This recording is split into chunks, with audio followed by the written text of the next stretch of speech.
Welcome. I am Michele Leclaire, Executive Director of Buckham Gallery.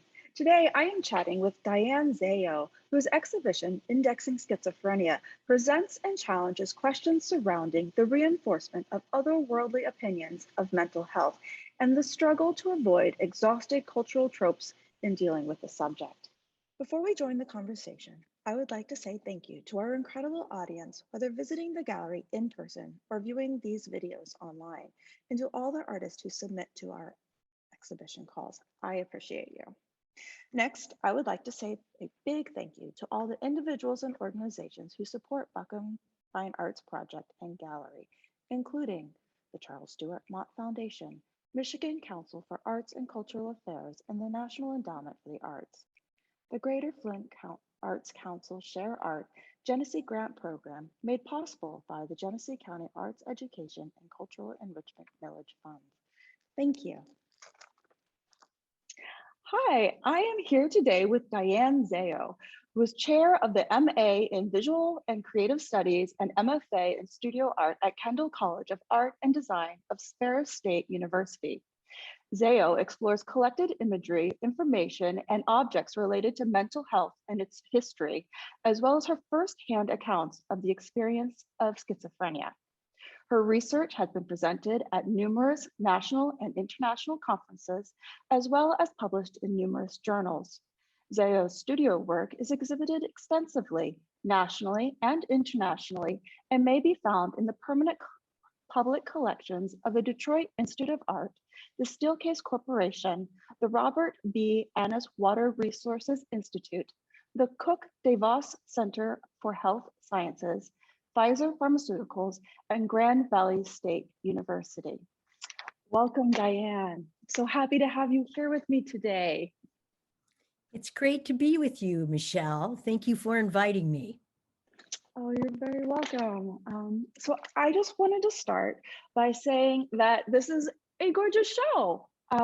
I love all the imagery, the color, the patterns, the variety and scale. We have, the larger than life and then some collected of smaller, more intimate pieces.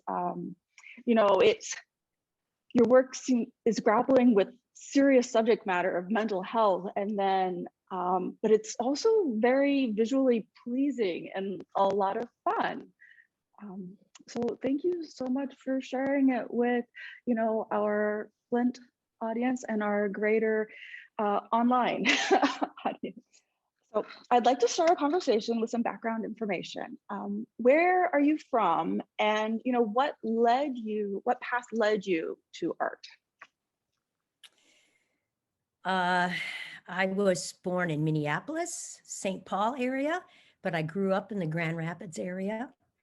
My mother actually was a painter, and so I received my first set of oil paints in grade school. So it was, I think, fairly inevitable that I would end up in the visual arts. My family supported that, and so it wasn't as it is for many young people today, the sense that they just can't make a good living, they think, if they go into visual arts, which is just not the case, as you and I both know, both of us holding MFAs in painting, or MFAs in painting. That's correct. Yeah. Oh, well, that's great. It's wonderful, when you have that support at home in the early exposure. That's really awesome. My mom actually was a high school art teacher, so I had a similar sort of supportive background, and maybe part of why I'm so drawn. My dad was also a chemistry teacher, so there was a lot of science and art in life. So I just love your work. Okay, so the title for this body of work is Indexing Schizophrenia. Could you please tell us what your interests in connection to schizophrenia is? At age 21, my son fell apart while he was in college and had to be hospitalized several times, and was subsequently diagnosed with schizophrenia. And he still is with me. He is 33 years old now. So I've had up close and personal insights into I don't know what it's like to have schizophrenia, but I certainly know what it's like to live with someone who has schizophrenia. Oh, wow. So that's very, and I mean, that would be a very intense sort of life situation. Wow. Yeah, But that I was have to a say, conversation yeah. stopper, wasn't it? I didn't mean it to be a conversation stopper. I want you to know that No. my son is under good care and he takes his meds regularly. It's an unbelievable quantity of meds that he has to take. It's something like 11 pills a day. So people don't have any idea of just how complex the chemistry is to try to that psychiatrists have to work with to try to balance somebody's regimen so that they can lead not a normal life. No one with schizophrenia ever leads a normal life, but certainly leads a life of some quality. So I, of course, only have the very precursor understanding of schizophrenia, like most people probably. Is it common that it comes on around that time in life, or is this okay? Yeah, Wow. he has classic paranoid schizophrenia, straight up classic. He had some OCD types of symptoms in high school, and he was diagnosed with LDs in grade school. He follows a pretty classic trajectory, and right around age 21, right probably between 20 and 21, he started really fragmenting. I mean, he would start to say things that didn't make sense and exhibit paranoia over his living situation or people he was living with. I mean, there was signs of it until he completely broke down and he couldn't function anymore. But it's pretty standard. Yeah. That's what's bizarre about schizophrenia. It's it it everyone with schizophrenia follows the exact same sort of patterns, but what their actual delusions are very specific to them. Oh, interesting. Well, let me bring up one of the images again. I'm glad you put the titles. I give my paintings complicated titles sometimes, and I can't remember what they are sometimes. That's just a true confession. Yeah, well, it helps me too to have the titles there. So this one, the Diagnostic and Statistical Manual for Mental Disorders. So that's an actual like big book, isn't it? If I recall that nurses and doctors use.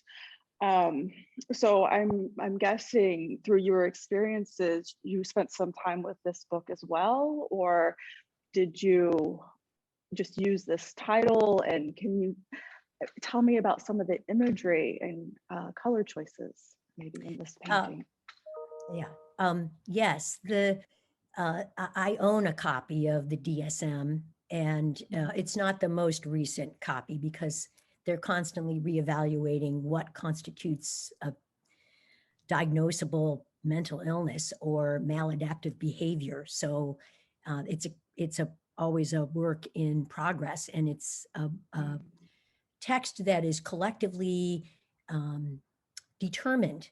So it's something that is weighed in by the Psychiatric Association. It isn't sort of, it's a collectively written document, which is kind of curious. As for this piece, I was almost all of my pieces in this series that are large scale start with a basic image, which I've culled from the internet, and I've sort of mined and recycled and cited images that could only be described as really part and parcel of rune porn, which are, all of the posted images of abandoned psychiatric hospitals. So I take a basic image and modify it and kind of use that as my basic starting point. In this case, it's a bathtub, which is actually a therapeutic device.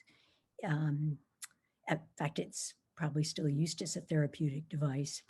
Really? In institutions. We don't of course, have the same sort of institutions that these images are culled from. These are these are places of lifelong institutionalization, which were prior to the advent of antipsychotic drugs. And we're in, I don't know, maybe the 5th generation of antipsychotic drugs. I don't even know, because every year they come out with, new versions of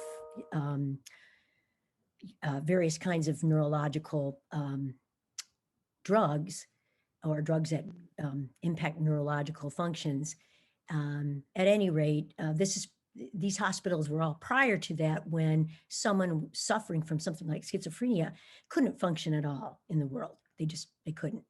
And that's just not the case. The problem is that upon closing these hospitals, there really aren't any suitable facilities for caring for, or means or modes of caring for people with schizophrenia. So if you don't have a family that cares for you, basically people can fall through the cracks. So, and in fact, studies have shown that the majority of homeless people suffer from some sort of mental illness for that reason. And I'm not suggesting we throw people back into institutions. That's obviously not what anybody wants to do, but it's just kind of a point of historical reference for the period that this photograph was taken from. That said, it's supposed to be a healing, soothing, therapeutic thing to take a bath, and it's a bath with the water in it. Other motifs in this are, I'm very interested in puzzles and various kinds of metaphors for what constitutes mind, as opposed to brain. Brain is matter. Mind is the functioning of that matter. And, we can only conjecture about the functioning of that matter. And so we develop all kinds of metaphors to stand for how we conceive of the functioning of the brain. Everything from thinking of it in terms of a computer, and I have a circuit board, a motherboard on the bottom of the painting, to puzzle pieces at the top of the painting, and also the idea of location. So that's why I used the mapping devices sort of for mapping the mind. But I'm also was interested in how the way that brain imagery is colored by neuroscientists is highly,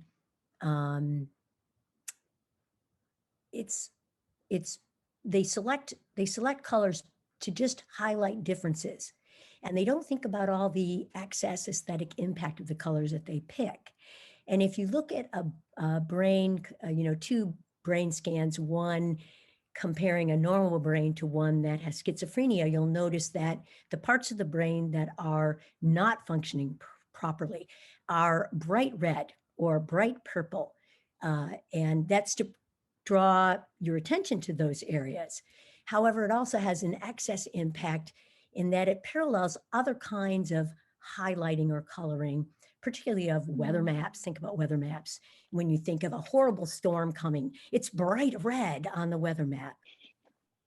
And I was thinking about how these sorts of excess aesthetic choices that are made to highlight difference have all these attendant non-intended meanings, like a forest fire, a brain on fire, a big storm coming, something that is out of control. So that's what I was thinking about in the kinds of imagery that I deployed in this piece. That's interesting. Wow. Yeah, definitely red usually is like alert and danger and all those. Yeah.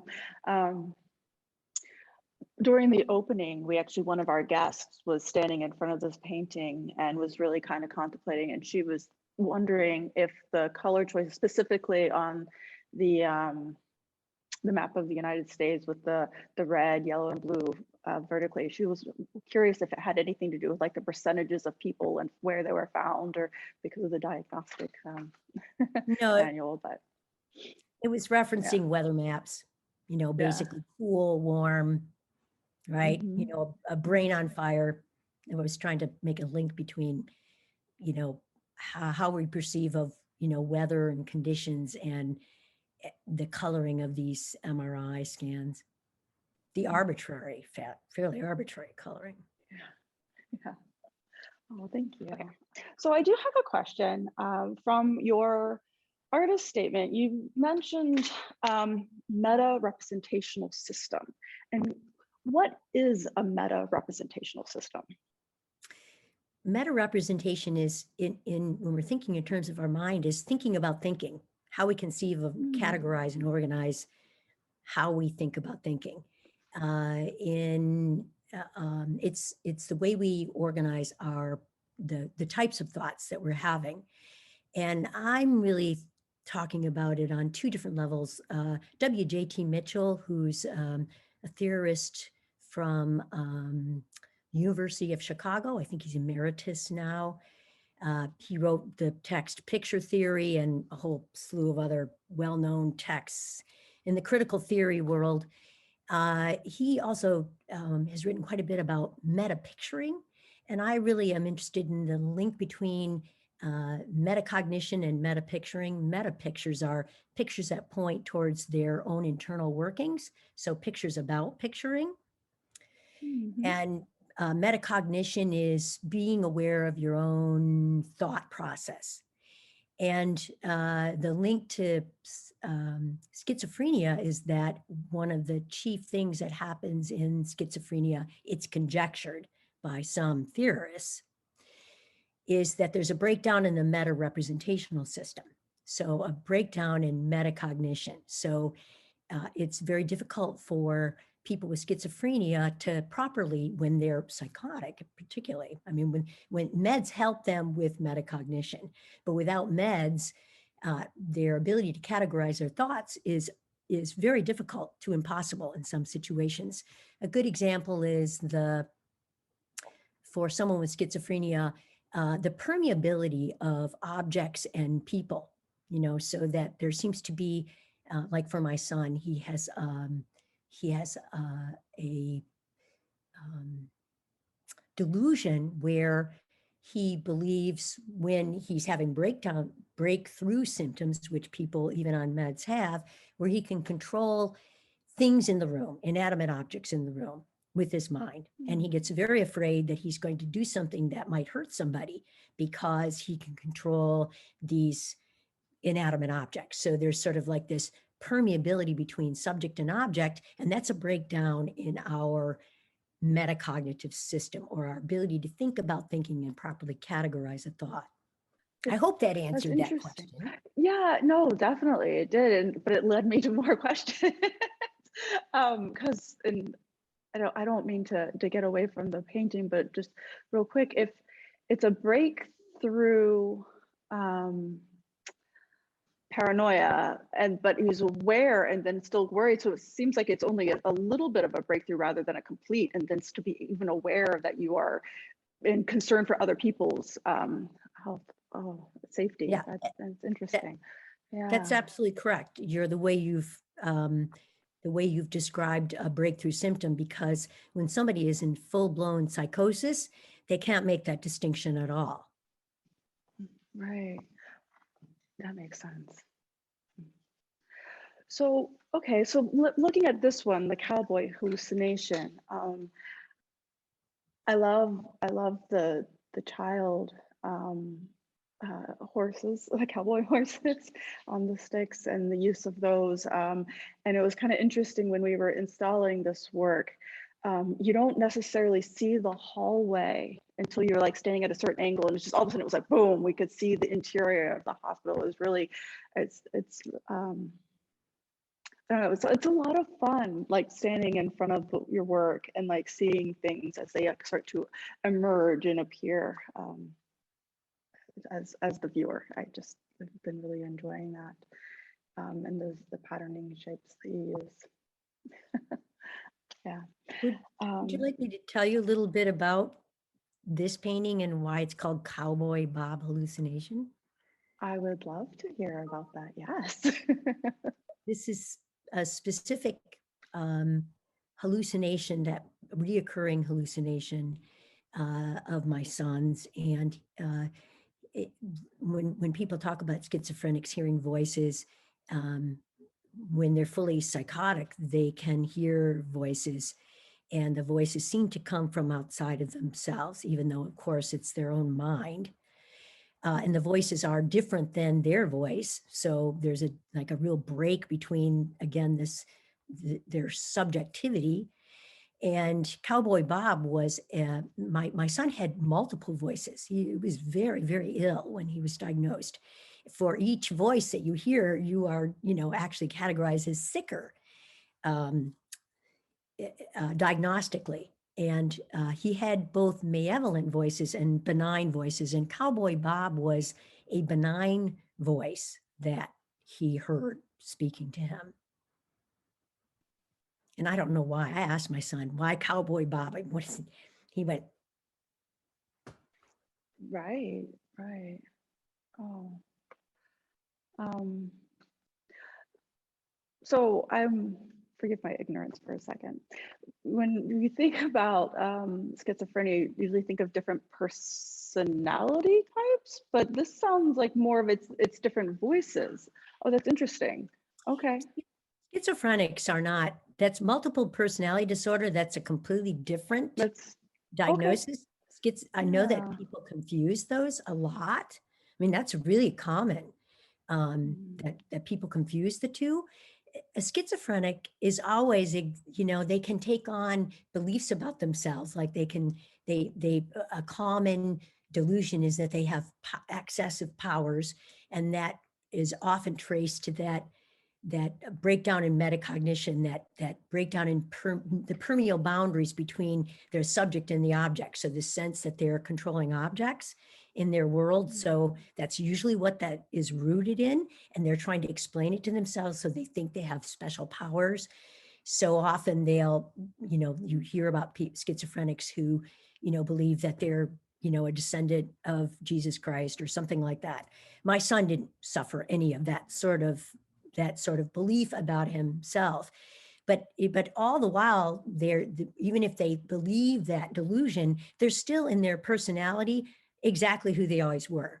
My son's ethics, his behavior, what, his decision making, the kind of foods he liked, his childhood, everything, that all his experiences, they are all intact. He is exactly who he always was, and even was in his deepest psychosis. And that's true of everyone who's psychotic. They might add a layer or a veneer of trying to explain this permeability with the world in terms of some kind of special being, but it doesn't dissolve who they are or their personalities. Oh, interesting. Wow. Yeah, I think that is a common confusion. Thank you. It is. Fear of the hospital seems pretty self-evident, most people being fear of those situations. And it's interesting because this painting has some very, friendly and playful things, but then also the concerning, like the melting of the Toy Story alien, or the inside coming out, and the use of the beds. It's really kind of fascinating. Internet. So can you talk about the importance of the scale and the layers of pattern for you? Well, I've always loved painting really large. I like being in my paintings. And by the way, I looked up your paintings, and they're really quite beautiful. Oh. You're a very good painter. Thank you. And I'm sure that you completely get that idea that when you have this world creating space that you can live in for a period of time. When I make smaller paintings, I always feel fairly constrained, and I want to make something very specific, like one thing, like the small encaustic paintings that I sent. So I just prefer to work large because of that. sort of world creating space. And I never know what my painting is going to look like because I just keep stuffing stuff into them. You know, I have these basic ideas that are propelling me. I have a certain way of going about collecting motifs and research material ahead of time. But at any point, I'm happy to paint out something, to put something in. And it's really about building a space for myself to have this sort of implied narrative. It's never a complete narrative, but kind of a just implied or inferred narrative. Mhm. Yeah, well, that's fascinating. That was one of the questions, the layering of the patterns. Did you know, see, those aren't worked out ahead of time. It comes together as you're working. Well, that's fascinating. I do revisit some stuff because I have stencils and things that I use in my studio, and I'll revisit them as long as they're satisfying. And then they start to disappear and new things that I'm using come into play.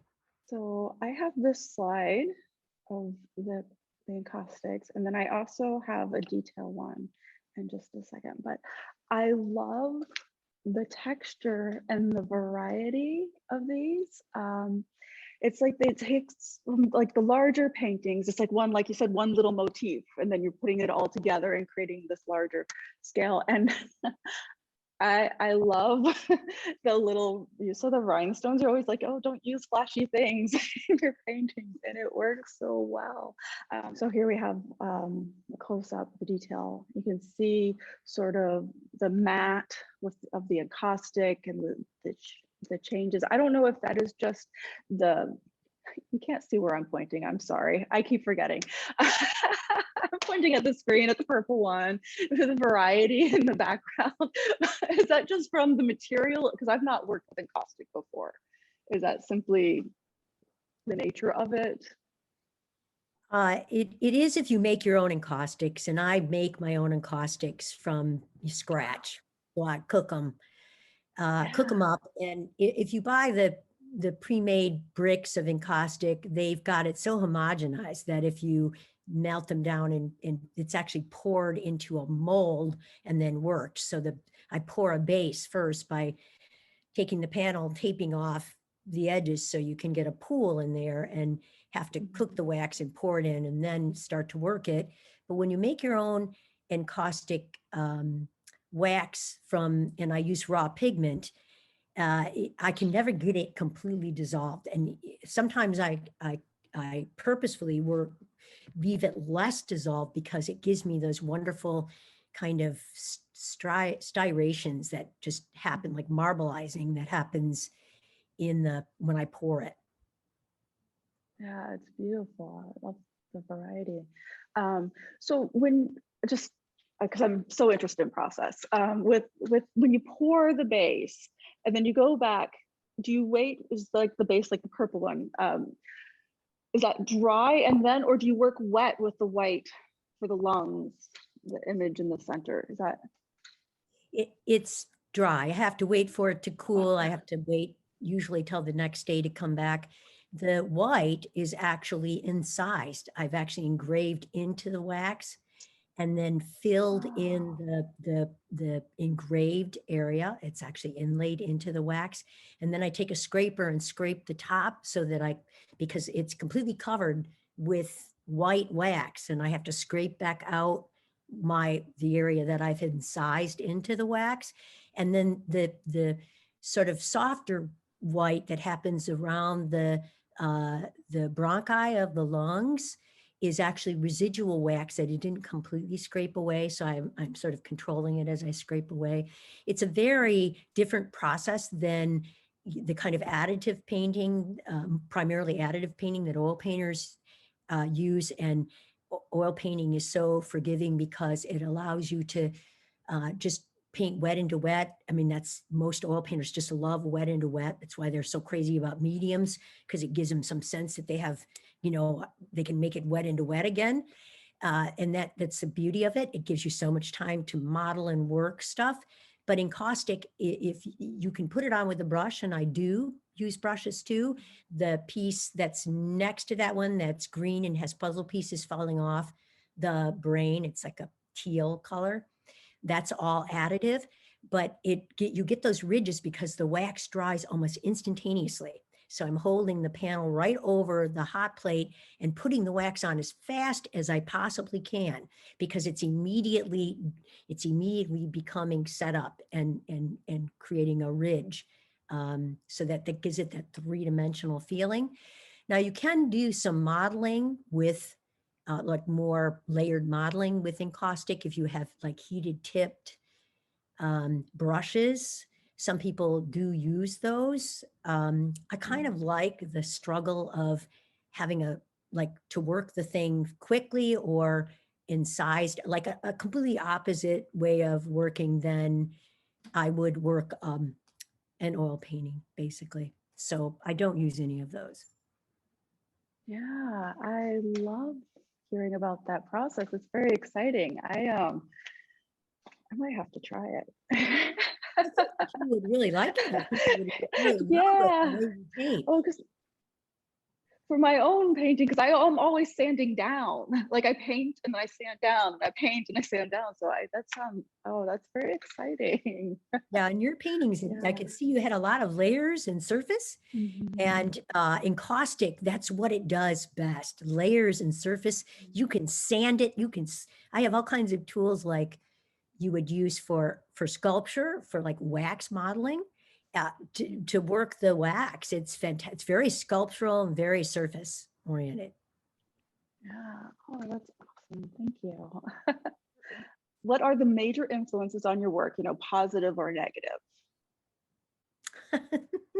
I mean, obviously the schizophrenia. Oh, well, so okay, we can try that again. So I don't exactly categorize them as positive or negative. I just categorize them as sort of catalyst material, I guess. That's interesting. I had to write those down. As I said before we started the interview, I've been painting so long that I can't really point at other artworks. There's old masters and people that I've learned from so many different painters, both dead and alive, that I would hate to have to sort of point to any specific ones, but there is catalyst material that I'm interested in that sort of helps propel my work. And it's mostly theory or critical theory or just reading on my subject. For example, when I was making this series of paintings that you're showing, the Indexing Schizophrenia series, I was reading a lot on neuroscience and mental illness, obviously. For example, I was very influenced by what Steven Pinker had to say and how the mind works, talking about the mystery between mind and brain and the way we try to metaphorically picture the functioning of the brain, as we talked about earlier in this interview. So that had a huge impact on the kinds of imagery that I went out and selected. And I'm, like all artists, very interested in sort of popular cultural imagery.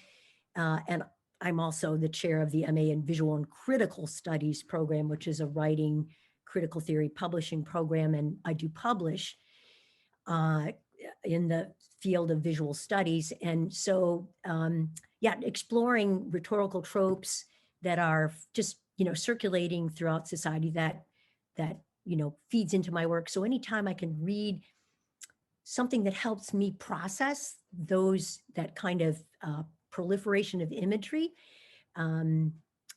that's helpful. So another example from some influences on this specific body of work would be Antonio Damasio's Descartes' Error, Emotion, Reason, in the Human Brain, and The Feeling of What Matters, and Lisa Diedrich's Treatments, Language, Politics, and the Culture of Illness. So those 3 books, I'd say, were really quite pivotal. But as I mentioned earlier, I also relied heavily on W.J.T. Mitchell's picture theory and notions of meta picturing. And so it's really how we think about and process the images we do encounter. That's what has probably the deepest influence on me. And my current, I actually am undergoing a shift in what I'm doing.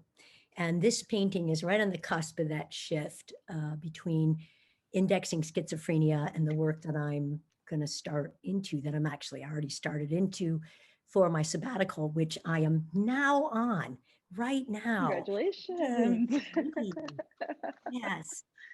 Which is shifting from a specific focus on my son's mental illness to a broader focus on what I would say is a society in crisis. So, a society due to the pandemic that is really suffering like a kind of collective, from a collective psychosis. And, thinking about it in terms of sort of those, uh, broader cultural questions.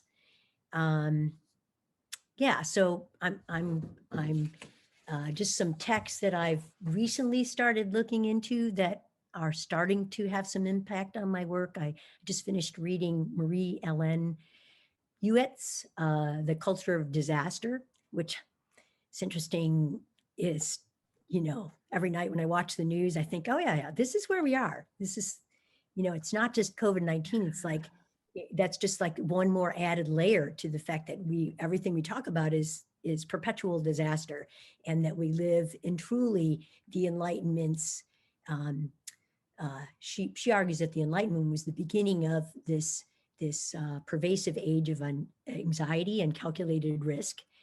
And there was a point prior to that where people were assigning things theological, to a theological explanation, or putting things in the hands of some greater being or whatever. So there was some sort of consignment or resignment to the state of what was going on. But it was really, she said, during the Enlightenment that we really have this shift. And I was kind of thinking about that in terms of mixing the idea of or broadening the idea of mental illness out into something that is broader, conspiratorial, fed by misinformation and paranoia, and the state that we find ourselves in today, I think. Yeah, wow. You mentioned something about the head of the Masters in Critical Studies, and it made me think back to your bio. So you're published in multiple journals. So this is written research, correct? Is that so? That must inform your work a lot then, research and writing, and yeah, wow. So what subjects are you most drawn to then in your writing? I mean, is it directly related also to the imagery and the work, the visual works, or is the literary works different?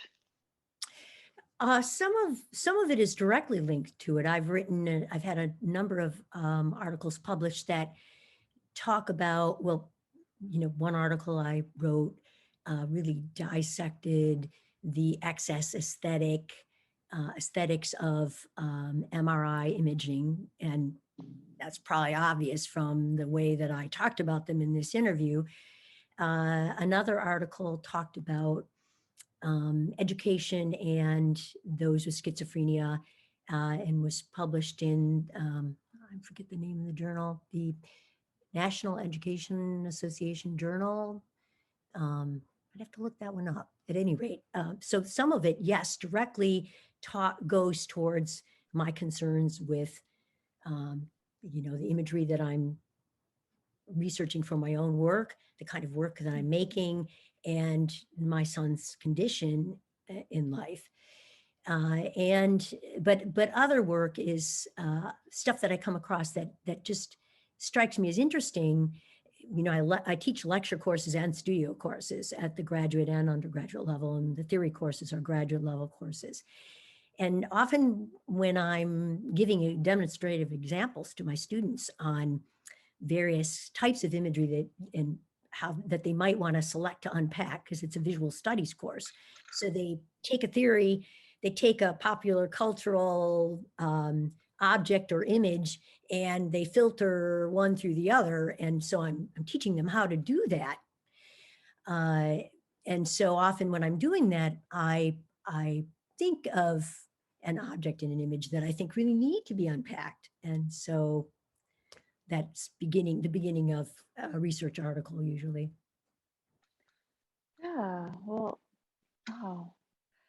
That's a very,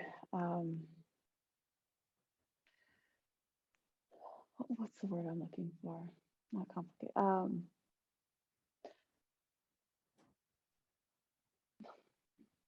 Ambitious is all I'm coming up with, and it's not the right word. I apologize. It's just what your widespread breadth of work is very ambitious, I guess, is what I'm going to have to come up with. So that's really fantastic. And I imagine then one of your influence definitely would be the writing, would definitely be influencing the paintings, and then vice versa. Yeah. Well, thank you so much for sharing. I know I kind of spun that one on you. So before we end, is there anything else that you would like to share with our audience about your work or your upcoming plans for the body of work on your sabbatical, or new shows where people should see your work? I would just like to thank you for taking the time to have a conversation with me. It's actually been a pleasure talking to you and working with you. You are so professional, and I really appreciate that. And knowing that you're a Oh, really good painter, that really made my day. well, thank you. I have really appreciated having this opportunity to talk to you also. I love being able to live with your work for these weeks and be here, and now having been able to talk to you has been really wonderful. So thank you. It's been great. Yeah. So again, I want to say thank you. I am so grateful to have had this opportunity to share your work with our greater Flint community, also those individuals who experience our exhibitions remotely, whether on our website, online viewing rooms, or on YouTube. And most importantly, it has just been such a pleasure to talk to you. And thank you so much, Diane. Well, again, I just want to say thank you to Diane for joining me today and taking time. What a great conversation. I hope you all enjoyed it, and thank you for your continued support. Thank you.